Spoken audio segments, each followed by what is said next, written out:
আসসালামু আলাইকুম দর্শক। এই যে দেখতে পাচ্ছেন এগুলো হচ্ছে কলমি শাক। এই শাকগুলি খাওয়ার জন্য আমি এখন তুলবো।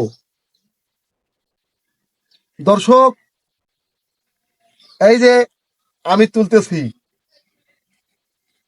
দেখেন আমি কিভাবে তুলতেছি, আপনারা লক্ষ্য রাখেন। এই যে এগুলা খাওয়ার জন্য তুলতেছি।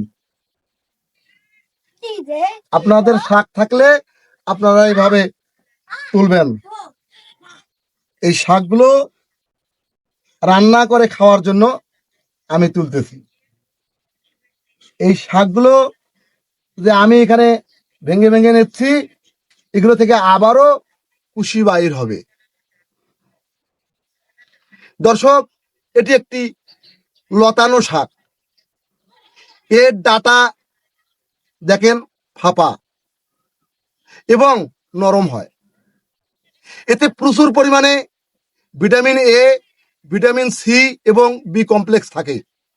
এছাড়াও আয়রন, ক্যালসিয়াম ও ফসফরাস থাকে, যা আমাদের কোষ্ঠকাঠিন্য দূর করতে, রক্তচাপ নিয়ন্ত্রণ করতে ও ডায়াবেটিস নিয়ন্ত্রণে সহায়ক ভূমিকা পালন করে।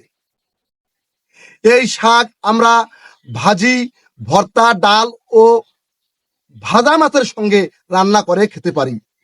তো দর্শক, আপনারা এই শাক খেতে পারেন।